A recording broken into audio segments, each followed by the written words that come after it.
कश्मीर में सुरक्षा बल ने पाकिस्तान की एक और सुरंग वाली साजिश का पर्दाफाश कर दिया। कठुआ जिले के हीरानगर सेक्टर में पाकिस्तान की तरफ से खोदी गई करीब 100 मीटर लंबी सुरंग मिली है, जिसे आतंकियों की घुसपैठ के लिए बनाया गया था ताकि आतंकवादी इसके रास्ते भारत में दाखिल होकर बड़ी घटना को अंजाम दे सके। लेकिन पाकिस्तान की इस सुरंग वाली साजिश पर सीमा पर तैनात जवानों ने पानी फेर दिया। हीरानगर सेक्टर में जो टनल मिली है, मैं इस समय इस टनल के भीतर हूं। लगभग 150 मीटर लंबी टनल है और 25 से 30 फुट इसकी गहराई बताई जा रही है। सुरंग का पता चलते ही पूरे इलाके में अलर्ट जारी कर दिया गया। जांच की गई तो सुरंग के अंदर से पाकिस्तान के कराची में बनी सीमेंट की बोरियां भी बरामद हुई। इस दौरान जब न्यूज 18 की टीम ने सुरक्षा बल के अधिकारियों से बातचीत की तो उन्होंने बताया कि इससे पहले भी सीमा से लगे इलाकों में इसी तरह की कई सुरंगें मिल चुकी हैं। कि पहले भी 2-3 टनल्स हमने ढूंढी हैं और ये एक और टनल है। ये करीब 9-10 टनल्स हमने अभी तक ढूंढ निकाली है। यही नहीं, इस इलाके में आतंकियों की घुसपैठ को रोकने के लिए भारत की तरफ से एक बांध भी बनाया जा रहा है, जिसका काम रोकने के लिए पाकिस्तान की तरफ से अक्सर फायरिंग की जाती है। बड़ी फायरिंग आती है, मोटार के गोले आते हैं सर, आसपास मोटार। देखो ये भी स्नाइपर का फायर आया सर। जिस जगह पर सुरंग का पता चला वो इलाका सीमा के बेहद नजदीक है। यही वजह रही कि सुरंग वाली जगह पर मीडिया के लोगों को भी सुरक्षा बल की बुलेट प्रूफ गाड़ी में ले जाया गया। सौभाग्य की एक बात यह कि जम्मू कश्मीर में सीमा पर यह सुरंग पाकिस्तान की नई साजिश का पक्का सबूत है। माना जा रहा है कि जम्मू कश्मीर में इंटरनेशनल बॉर्डर पर पाकिस्तान की सेना इसीलिए गोलाबारी कर रही थी ताकि सुरंग बनाने की हलचल दबी रहे। अब तक पाकिस्तान की तरफ से युद्ध विराम का उल्लंघन करके आतंकवादियों को घुसपैठ कराने के लिए कवर फायर दिया जाता था। वो चाल नाकाम होने के बाद पाकिस्तान ने घुसपैठ का यह नया तरीका ढूंढा। पिछले 2 महीने में जम्मू इलाके में बॉर्डर पर यह दूसरी सुरंग पकड़ी गई। इसकी बनावट से साफ है कि यह काम किसी आतंकी संगठन का नहीं है, बल्कि पाकिस्तान की सेना ने खुद यह सुरंग बनाई थी। पाकिस्तान की इस खुराफात की आशंका पहले से थी, इसलिए बीएसएफ ने सीमा पर अपनी एक टुकड़ी को सुरंगें खोजने के काम पर ही लगा दिया था। इस सुरंग के रास्ते आतंकियों को घुसपैठ करने में सफलता मिली होगी, इसकी गुंजाइश बहुत कम है, क्योंकि यह सुरंग जिस जगह थी वहां रिहायशी इलाका नहीं है और बीएसएफ के जवानों का वहां 24 घंटे पहरा भी रहता है। पश्चिम बंगाल के पूर्वी बर्धमान में ममता सरकार के एक मंत्री हाथ में लाठी लेकर लोगों से गुत्थम गुत्था होने लगे। बवाल तब शुरू हुआ जब मंत्री सिद्दीकुल्ला चौधरी ने कृषि सुधार कानूनों के खिलाफ एक प्रदर्शन बुलाया, लेकिन थोड़ी ही देर में मंत्री सिद्दीकुल्ला चौधरी भीड़ को लाठी से हाँकते हुए दिखे। हर तरफ अफरा तफरी मची रही और भीड़ को संभालने के लिए मंत्री के सामने लठ चलाने की नौबत आ गई।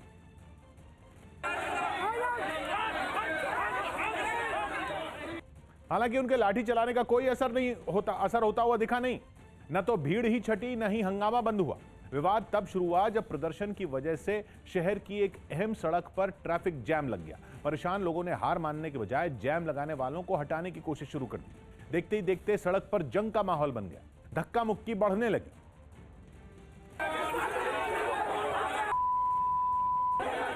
हालात बिगड़े तो मंत्री एक हाथ में लाठी लेकर लोगों को दूर करने निकल पड़े। टीएमसी नेता के इसी प्रदर्शन की वजह से वैक्सीन ले जा रहा एक ट्रक भी काफी देर तक फंसा रहा। जब रास्ता नहीं खुला तो दूसरे रास्ते से वैक्सीन के ट्रक को बांकुड़ा रवाना किया गया। सौभाग्य की एक बात यह कि किसी राज्य में अगर संविधान की शपथ लेने वाले मंत्री ही लठैत बनकर मैदान में उतर आए तो लोकतंत्र का ऊपर वाला ही मालिक है। माना कि बंगाल में 4 महीने में चुनाव हो गए, फिर से मंत्री बनने के लिए विधायक बनना जरूरी है और उसके लिए जनता के बीच दिखना भी जरूरी है।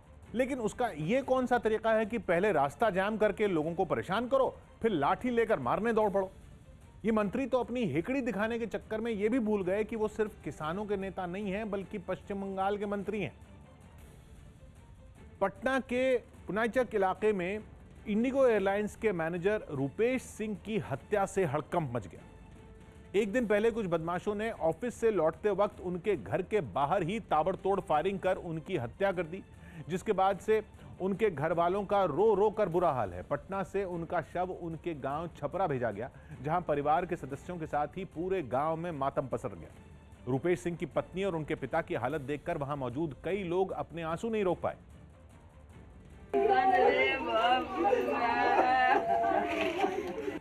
पटना में इस वारदात के बाद पूरे इलाके में दहशत फैल गई।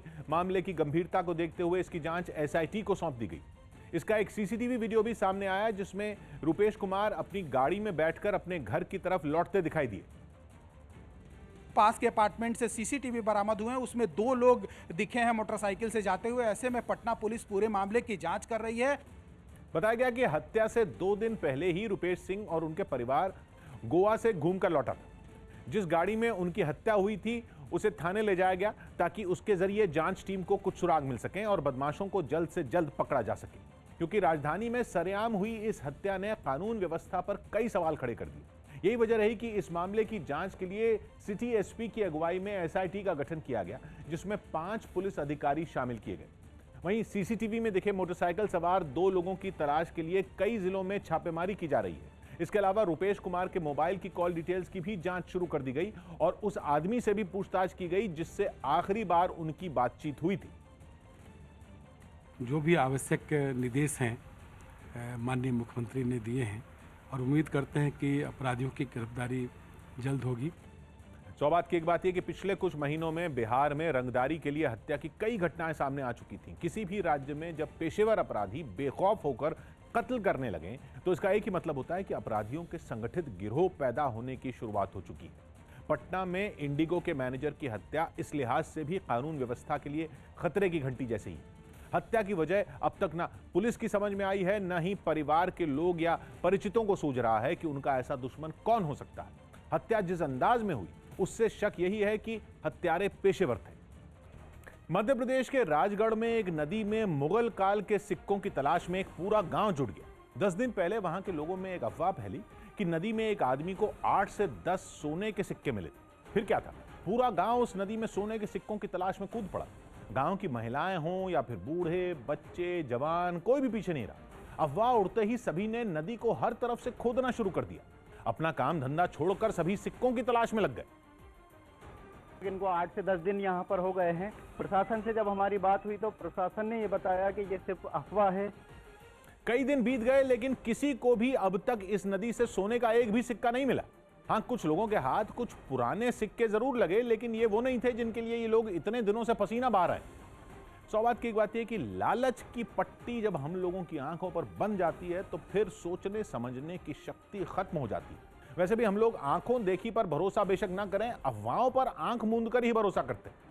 अब किसी ने कह दिया कि नदी में सोने चांदी के सिक्के हैं तो फिर सोचने समझने में दिमाग कौन लगाए। दिमाग लगाते तो समझ में आता ना कि हजारों साल पुरानी नदी में खजाना कैसे हो सकता है। ऐसा भी नहीं है कि जहां ये नदी बह रही है वहां पहले कोई शहर बसा हुआ था। नदी के रास्ते अगर पहले राजा महाराजा आते जाते भी होंगे तो क्या वो पागल थे कि अपना सोना चांदी नदी में फेंक जाते। हम दिमाग से पैदल लोग, जिनसे कोई कह दे कि कौआ कान लेकर उड़ गया तो हम अपना कान टटोलने के बजाय कौए के पीछे भागने लगते हैं। हम ये कब समझेंगे कि हमारी इसी आदत का फायदा उठाकर अफवाह फैलाने वाले अपना उल्लू सीधा कर लेते हैं। समर्थकों को हिंसा के लिए उकसाने के आरोप से घिरे डोनाल्ड ट्रंप को फेसबुक और ट्विटर के बाद अब यूट्यूब ने भी बड़ा झटका दे दिया। News18.com की रिपोर्ट है कि यूट्यूब ने आपत्तिजनक और भड़काऊ सामग्री की वजह से राष्ट्रपति डोनाल्ड ट्रंप के चैनल को 1 हफ्ते के लिए बंद कर दिया। यही नहीं, यूट्यूब ने ट्रंप के चैनल के कुछ वीडियो डिलीट करने के साथ उन्हें चेतावनी भी दी। इससे पहले ट्विटर ने अमेरिकी संसद में हुई हिंसा के बाद ट्रंप के अकाउंट को हमेशा के लिए बंद कर दिया था, जबकि फेसबुक और इंस्टाग्राम भी उन पर अनिश्चित काल के लिए प्रतिबंध लगा चुका है। हालांकि ट्रंप सोशल मीडिया कंपनियों के इस कदम को बोलने की आजादी पर हमला बताते हुए गलत ठहरा चुके हैं। दिल्ली के तीनों नगर निगमों ने पक्षियों और कबूतरों को दाना डालने पर रोक लगा दी। बर्ड फ्लू के बढ़ते खतरे को देखते हुए तीनों एमसीडी की तरफ से यह कदम उठाया गया, जिसके तहत पार्कों में पक्षियों को दाना और पानी डालने के लिए जो जगह बनाई गई थी उन्हें भी साफ सफाई के बाद बंद करने का काम तेज कर दिया गया। यही नहीं, कबूतरों को दाना डालने पर भी पाबंदी लगा दी गई ताकि बर्ड फ्लू के खतरे से बचा जा सके। अगर कोई दाना फेंकने आएगा तो उस पर तो कार्रवाई होगी ही, और उस पार्क में जो अधिकारी होगा उस पर भी कार्रवाई की जाएगी। यही वजह रही कि दिल्ली के न्यू फ्रिंज कॉलोनी इलाके के एक पार्क में जब कुछ लोग दाने की पोटली लेकर पहुंचे तो वहां मौजूद एमसीडी के कर्मचारी ने उन्हें इस फैसले की जानकारी दी। बर्ड फ्लू फैल चुका है और हर जगह पूरी दिल्ली के अंदर दाना डालना बैन कर दिया गया है। पक्षियों को दाना डालने से रोकने के लिए सभी बड़े पार्कों में एमसीडी के कर्मचारी मौजूद रहेंगे। जो हमारे बड़े बड़े पार्क हैं उनके बाहर हमने बोर्ड लगा दिए, क्योंकि अगर दाना डालेंगे तो पक्षी इकट्ठे होंगे। बर्ड फ्लू की रोकथाम के लिए उठाए गए इस कदम को डॉक्टरों ने भी सराहा। बहुत ही अच्छा कदम ही उठाया एमसीडी ने। हम लोगों की एक ये रिक्वेस्ट भी थी एक्चुअली अथॉरिटीज से।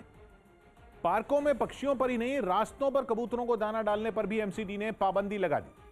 हालांकि कुछ लोग इस फैसले का विरोध करते हुए प्रशासन से पक्षियों के खाने का इंतजाम करने की मांग कर रहे हैं, लेकिन कोरोना संकट में बर्ड फ्लू से बढ़ती दहशत की वजह से नगर निगम किसी तरह का खतरा मोल नहीं लेना चाहता। इसलिए न सिर्फ कबूतरों और पक्षियों को दाना डालने पर बैन लगाया गया, बल्कि मीट शॉप और रेस्टोरेंट में भी चिकन पर पाबंदी लगा दी गई। ये पाबंदी पूरी दिल्ली में यानी तीनों नगर निगमों ने अपने अपने इलाकों में लागू करने का फैसला लिया।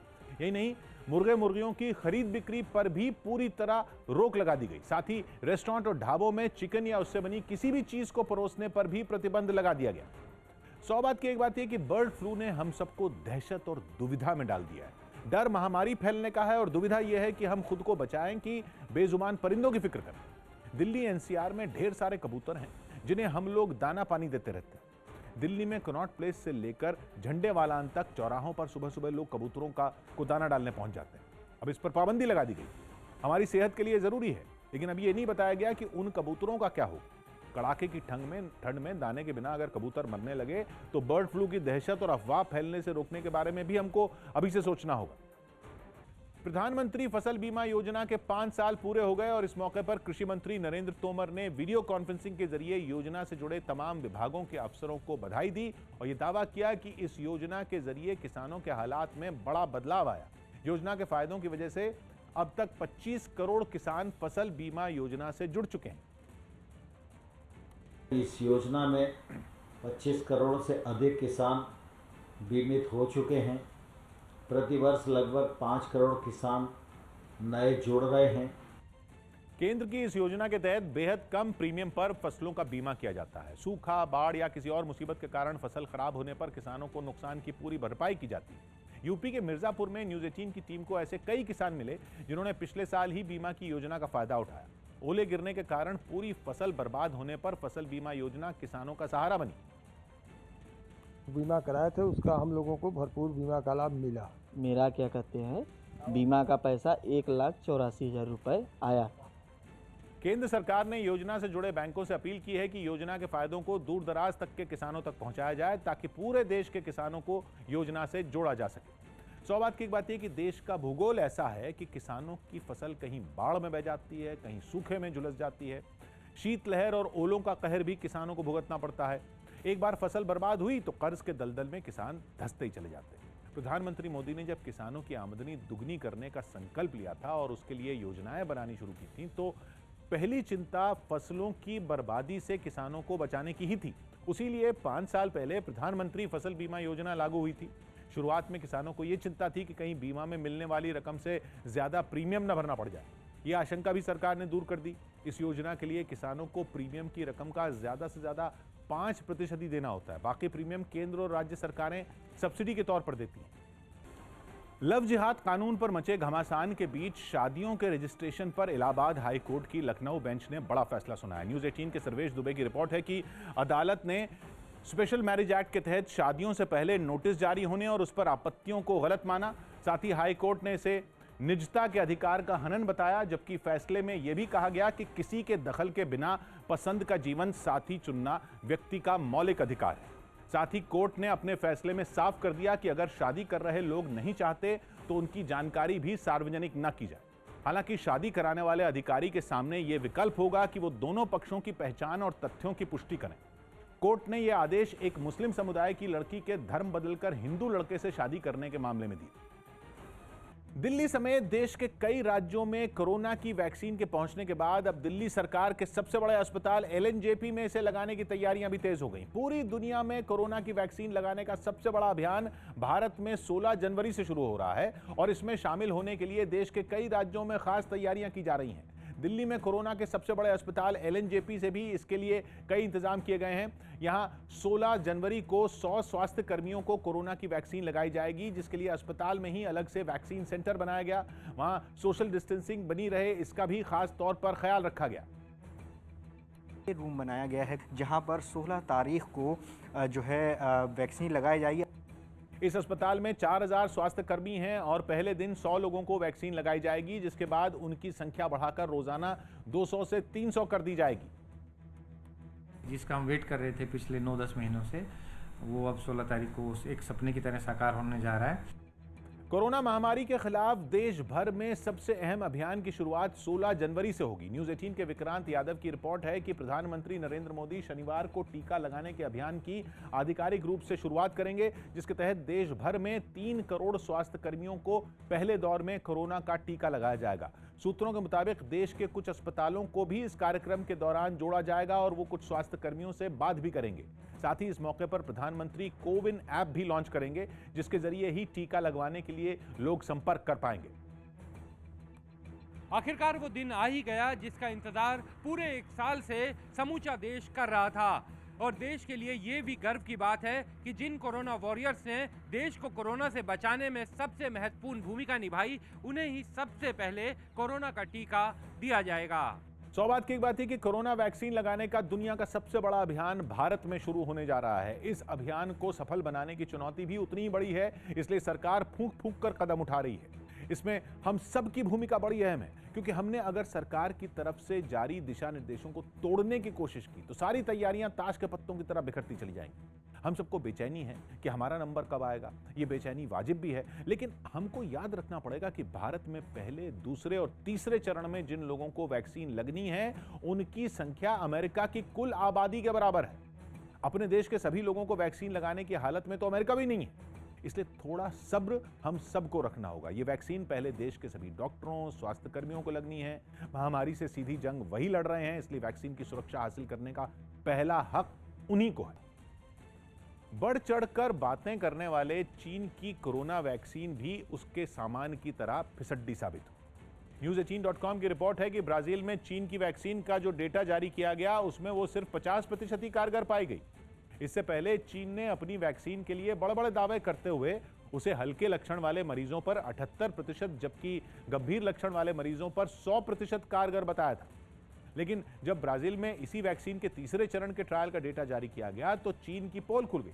यानी अभी तक कोरोना के जितने भी टीकों को इस्तेमाल की मंजूरी दी गई है, उनमें चीन की वैक्सीन सबसे पीछे है। हालांकि चीन पहले ही दुनिया के कई देशों को अपनी कोरोना वैक्सीन बेचने के लिए समझौते कर चुका है और इसी बहाने वो अपनी इमेज भी चमकाना चाहता है। लेकिन नए आंकड़ों के सामने आने के बाद चीन की इस वैक्सीन डिप्लोमेसी को भी करारा झटका लगा है। राजस्थान के सवाई माधोपुर से रोंगटे खड़े कर देने वाला एक वीडियो सामने आया, जिसमें 2 बाघिनों के बीच भिड़ंत हो गई। ये वीडियो सोशल मीडिया पर भी वायरल हो गया। बताया गया कि इलाके पर कब्जा जमाने की जंग उनके बीच पहले भी हो चुकी थी, लेकिन इस बार उनका आमना सामना जमीन के बजाय पानी में हुआ और फिर दोनों एक दूसरे को मारने पर तुल गईं। इसी बीच एक बाघिन ने दूसरी को पानी में डुबो दिया। उसे पानी में डुबोने के बाद वो बाघिन उस पर थोड़ी देर तक चढ़ी रही ताकि पानी के अंदर ही उसका काम तमाम हो जाए, लेकिन उसकी ये चाल नाकाम रही और दूसरी बाघिन ने जोरदार पलटवार किया। उसके इस हमले ने लड़ाई को खत्म कर दिया और दोनों अपने अपने रास्ते चली गईं। सौभाग्य की एक बात है कि जंगल का कानून यही है, वहां बाघ, बाघिन या दूसरे लड़ाकू जानवर ताकत के दम पर इलाके में दबदबा कायम करने के लिए एक दूसरे को मारने की कोशिश करते हैं, ताकि उनका पेट भरने के लिए शिकार की कोई कमी न रहे, उसमें कोई हिस्सा न बटाए। वहां रिश्ते नहीं देखे जाते। अभी रणथंभौर के जंगल में जिन 2 बाघिनों के बीच जंग आपने देखी, वो एक ही मां की पेट से पैदा हुई हैं और पहले भी कई बार लड़ चुकी हैं। हम लोगों के लिए जंगल की ये जंग बड़ी रोमांचक हमें लगती है, लेकिन हम जमीन, जायदाद या मामूली सी बात पर एक दूसरे को मरने मारने पर आमादा जाते हैं, तब हम खुद इन्हीं जंगली जानवरों जैसा बर्ताव करने लगते हैं। भूल जाते हैं कि हम में और जानवरों में कोई अंतर भी है। हथियारों के मामले में आत्मनिर्भर होने के लिए सेना ने कई छोटे हथियार और जंग में इस्तेमाल होने वाले उपकरण बनाए हैं। इनमें फौजियों के पहनने वाली बुलेट प्रूफ जैकेट से लेकर मशीन पिस्टल तक शामिल है, जो न केवल सेना की ज़रूरतों को पूरा करेंगी बल्कि विदेशी कंपनियों पर निर्भरता भी कम करेंगे। उपकरण आमतौर पर 8 से 10 किलो वजन वाली जैकेट की जगह लेने के लिए सेना ने करीब 2.5 किलो वजन वाली जैकेट बनाई है, जो हर तरह की गोली से जवान को बचा लेगी। खास तरह के जूते बनाए गए हैं जो बारूदी सुरंग के धमाके से भी जवानों को बचा लेंगे। बेहद हल्का हेलमेट भी बनाया गया है जो सर्दी में जवानों को गर्म रखेगा और गर्मियों में ठंडक देगा। इसके अलावा स्नाइपर गन से निकली गोली को भी झेल लेगा। 9mm पिस्टल की जगह लेने के लिए सेना ने खास मशीन पिस्टल तैयार की है जो बेहद हल्की है। ये है देश की पहली मशीन पिस्टल। 9mm गोलियां इसमें रहती हैं और इसकी ख़ास बात ये है कि ये इतनी कॉम्पैक्ट है कि इसको बड़ी आसानी से कॉप किया जा सकता है, टारगेट कर सकते हैं और फायर। सेना ने ऐसे ड्रोन भी बनाए हैं जो बिना जीपीएस के चल सकते हैं। ऐसे माइक्रोकॉप्टर आतंकियों के खिलाफ ऑपरेशनों में बेहद कारगर साबित हो सकते हैं। जीपीएस सिस्टम नहीं है तो जीपीएस डिनाइड एनवायरनमेंट में ये काम कर सकता है। इसमें ऑनबोर्ड सेंसर्स हैं जो कि ऑब्स्टिकल को अवॉइड करते हैं। स्वदेशी तकनीक पर आधारित रडार और जैमर भी बनाए गए हैं जो दुश्मन के ड्रोन को देश की धरती पर पहुंचने ही नहीं देंगे।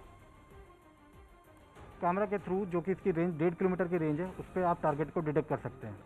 ये सभी वो उपकरण हैं जो सेना की रोजमर्रा की जरूरतों को पूरा करते हैं। देश में बने होने के कारण ये भरोसेमंद भी हैं और इन्हें बनाते वक्त फौजियों की हर चुनौती का खास ध्यान रखा गया है। यही नहीं, रक्षा के मामले में देश को आत्मनिर्भर बनाने की दिशा में सरकार ने एक बड़ा फैसला लिया। सुरक्षा मामलों पर कैबिनेट की कमेटी ने हिंदुस्तान एरोनॉटिक्स लिमिटेड से 83 तेजस विमान खरीदने के लिए 48,000 करोड़ रुपए के सौदे की मंजूरी दी। पूरी तरह से भारत में बना तेजस चौथी पीढ़ी का लड़ाकू विमान है जिसमें अति आधुनिक उपकरण लगाए गए हैं। आवाज की गति से भी दुगनी रफ्तार से उड़ान भरने वाले तेजस की अधिकतम रफ्तार 2222 किलोमीटर प्रति घंटा है। यही नहीं, एक बार ईंधन भरने के बाद 3850 किलोमीटर तक उड़ान भरने की इसकी काबिलियत है और हवा में ही ईंधन भरने की क्षमता भी तेजस में है। सबसे अहम बात यह कि तेजस कम ऊंचाई पर उड़ान भरते हुए दुश्मन के ठिकानों पर सटीक निशाना लगाने वाला लड़ाकू विमान है जो दुश्मन के रडार को चकमा देने में भी पूरी तरह माहिर है। तेजस में एंटीशिप मिसाइल, बम और रॉकेट के अलावा लेजर गाइडेड मिसाइल भी लगाई जा सकती है जिनके जरिए हवा से हवा में और हवा से जमीन पर मिसाइल दागना बेहद आसान है। तेजस में आधुनिक रडार और मिसाइल जैमर भी लगाए गए हैं। हालांकि तेजस पहले से भारतीय वायुसेना के पास है, लेकिन इस बार जिन 83 विमानों का सौदा किया गया है वो तेजस का सबसे नया और ताकतवर वर्जन। सौ बात की एक बात यह कि देश की सुरक्षा के लिए सेना का मजबूत होना जरूरी है। सेना की ज्यादातर जरूरतों के लिए अभी हम दूसरे देशों पर निर्भर हुआ करते थे, जिसका नुकसान ये था कि रक्षा बजट का बड़ा हिस्सा देश के बाहर चला जाता था। अब सेना के लिए जरूरी साजो सामान और हथियार देश में ही बन रहे हैं तो इससे दोहरा फायदा है। एक तो सेना को दूसरे देशों की तरफ नहीं देखना पड़ेगा और देश में ही रक्षा उद्योग फलेगा फूलेगा तो इससे हमारे नौजवानों को रोजगार भी मिलेगा। पाकिस्तान जम्मू कश्मीर का माहौल खराब करने की अपनी साजिशों से बाज नहीं आ रहा। न्यूज़ 18 के अमित पांडे की रिपोर्ट है कि पाकिस्तान ने कश्मीर के युवाओं को आत्मघाती हमले के लिए भड़काने की साजिश रची है जिसके लिए फेसबुक, इंस्टाग्राम और ट्विटर जैसे सोशल मीडिया का इस्तेमाल किया जा रहा है। सूत्रों के मुताबिक पिछले 3 महीनों में 1000 ऐसे सोशल मीडिया अकाउंट की पहचान की गई जिनके जरिए भड़काऊ वीडियो और युवाओं को भड़काने वाली बातें की गई ताकि घाटी का माहौल बिगाड़ा जा सके। खबर है कि इन सभी सोशल मीडिया अकाउंट को पाकिस्तानी खुफिया एजेंसी ISI की IT सेल ने तैयार किया है जिनकी लिस्ट बना ली गई है और अब इन पर लगाम लगाने की तैयारी।